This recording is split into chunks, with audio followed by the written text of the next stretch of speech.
आगामी लोकसभा का बिगुल बज चुका है और सभी पार्टी अपने अपने स्तर से तैयारियां तेज कर दी है। सीट बंटवारे को लेकर के हर जगह चर्चा हो रही है और इसमें एक और चर्चा हो रही है कि किसका टिकट कहां से कटने वाला है और कौन संभावित नया कैंडिडेट होने वाला है।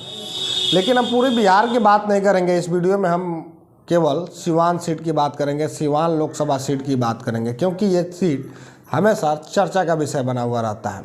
यहाँ पे पूर्व में डॉक्टर मोहम्मद शहाबुद्दीन साहब थे, वो भी पहले एमपी थे, उनका भी वर्चस्व था। उसके अलावा बीजेपी के तरफ से ओम प्रकाश यादव थे, ओम प्रकाश यादव का भी काफ़ी ज़्यादा वर्चस्व था। लेकिन पिछली बार जदयू के कैंडिडेट वहाँ से उठी थी कविता सिंह भी इस बार चुनाव जीत चुकी थी। लेकिन अब एक बार और 2024 का लोकसभा चुनाव में बहुत सारी सरगर्मियाँ जो है तेज हो गई है।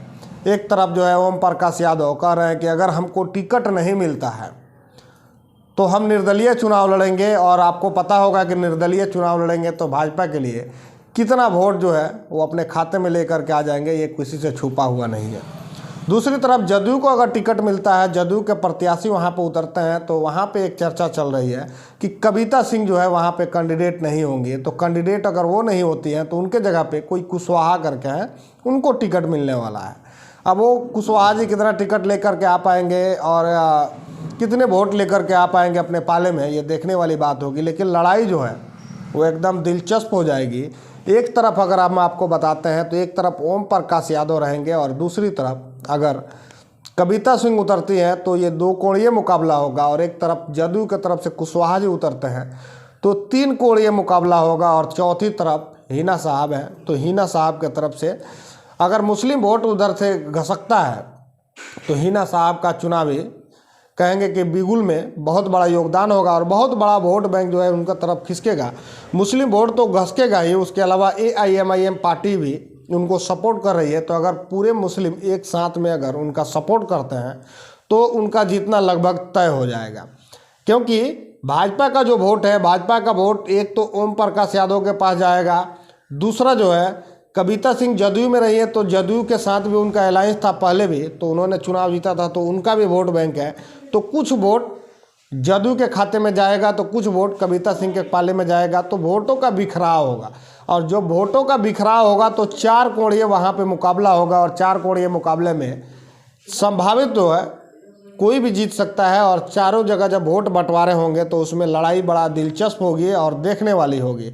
और एक तरफ से महागठबंधन के जो नेता होंगे, महागठबंधन के तरफ से तो एक नेता आएंगे ही, महागठबंधन के तरफ से अब कौन आता है ये भी देखने वाली बात होगी।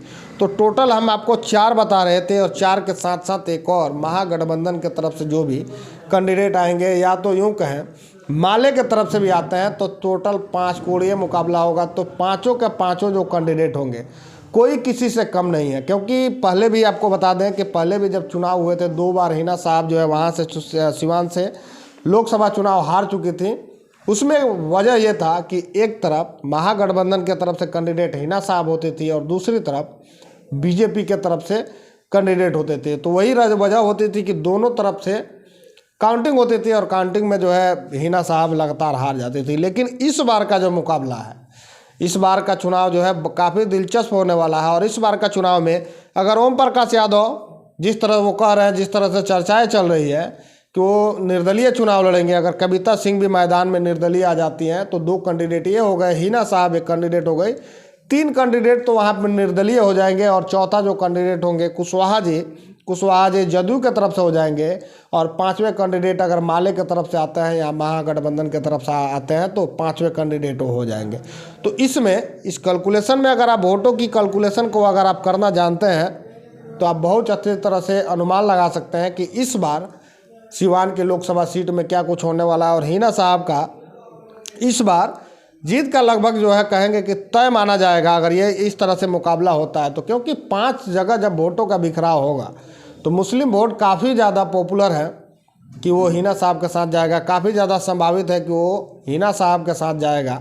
और कुछ फॉरवर्ड क्लास के जो वोट है, कुछ बैकवर्ड क्लास के जो वोट है, वो भी हिना साहब के साथ जुटेगा। और जदयू से जो प्रत्याशी हैं कुशवाहा जी, उनके साथ जो है जदयू का जो कुछ वोट है वो जाके जुटेगा। बीजेपी के जो अलायंस में है, बीजेपी का कुछ वोट जाके जुटेगा। इसके अलावा जो बात करें तो महागठबंधन की तरफ से, तो महागठबंधन के जो भी प्रत्याशी होंगे, आपको पता है कि मुस्लिम वोट जो है, मुस्लिम काफ़ी नाराज़ है, तो उधर मुस्लिम वोट बहुत ज़्यादा कुछ शिफ्ट नहीं होगा। उनके जो कैडर वोट हैं वही कैडर वोट जो है उनके पास मिलने वाला है। और अगर बात करते हैं बीजेपी के तरफ से, तो बीजेपी का तो अलायंस है, तो जदयू की तरफ से अपना कैंडिडेट उतारेंगे। लेकिन अगर ओम प्रकाश यादव उतरते हैं तो ओम प्रकाश यादव भी वहाँ पे एमपी रह चुके हैं और उनका काफ़ी ज़्यादा वर्चस्व है और वोटों में उनकी काफ़ी पॉपुलैरिटी है। वो अपने बदौलत जो है पहले भी वो चुनाव जीत चुके हैं और अब भी अगर आता है तो हिंदू वोट काफ़ी ज़्यादा जनसंख्या में वहाँ से जो है घसक जाएगा और घसक के कहेंगे कि ओम प्रकाश यादव के पाले में चला जाएगा। और ओम प्रकाश यादव के पाले में जाता है तो वहाँ पे जो है रोमांचक कुछ आपको स्थिति देखने के लिए मिलेगी। और रोमांचक क्या, कांटे की टक्कर सिवान में होने वाली है। आप इसको कैसे देखते हैं, आपकी क्या प्रतिक्रिया रहती है सिवान लोकसभा सीट को लेकर के? आपकी जो भी प्रतिक्रिया होगी आप नीचे कमेंट करके ज़रूर बताइएगा। इस वीडियो को देखने के लिए आपका बहुत बहुत धन्यवाद।